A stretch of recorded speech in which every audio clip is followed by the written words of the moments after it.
Hello! Ngayong araw na to, cooking vlog tayo. Ngayon, ang lulutuin ko ay ang Japanese tamagoyaki. Or sa English is sweet rolled egg. So ngayon, ang ingredients, syempre, yung itlog. So 4 na itlog yung gagamitin ko ngayon. At syempre, lalagyan natin ng dashi. Ito yung pampalasa ng tamagoyaki natin. At lalagyan rin natin ng asukal. So, let's go guys! So, eto na guys, nakahanda na ang ingredients natin. Yung 4 na itlog.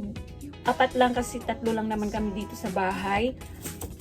At merong hondashi para sa pampalasa ng tamagoyaki. At pwede rin lagyan ng konting asin kung natatabangan ka. At lalagyan din natin ng asukal para medyo sweet siya. At meron ding scallion dito. Ako gusto ko nilalagyan ng scallion kasi mas masarap. Depende sa iyo kung lalagyan mo o hindi yung tamagoyaki. Ito, nasa bowl na yung ingredients natin at pinagsama-sama ko na. So ngayon babatihin natin to para ready na sa pagluto. So eto guys, ready na ang mixture. So pagbabatihin mo yung itlog, wag masyadong batihin kasi titigas pag gagawa ka ng tamagoyaki. So let's go guys!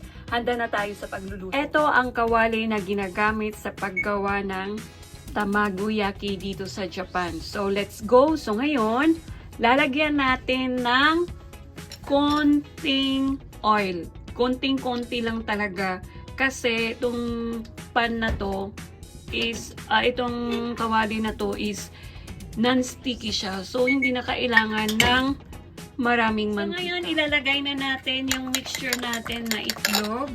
So konting-konti lang ang ilalagay mo. Yung kailangan manipis lang. Yan. Ganyan lang. So hihintayin natin na medyo magbubble siya at medyo mag-dry na dito sa top. Tsaka na natin siya i-roll. So ito ngayon, i-roll natin to kasi medyo ano na siya, nagda-dry na siya. So ito, ganito lang siya. Ganyan. Oh, lumagpas na sobrahan. So, ganyan. Tapos, yan. Ganyan. Hindi maganda yung pagkagawa kasi medyo malambot pa siya na niroll ko. Pero, madadala lang ito maya-maya. Ganyan. Tapos, i-roll mo ulit para mag-even siya. Yan. Tapos, hihilahin mo siya papunta rito.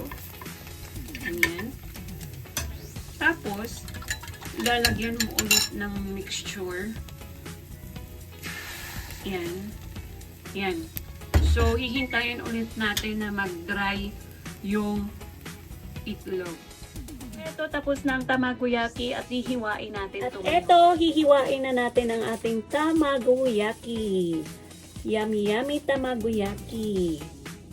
Yan. Dahan-dahan lang, baka hindi maganda yung pagka-slice. Okay.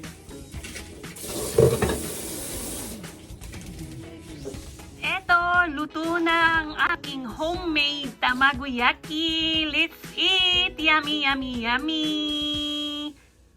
Bye!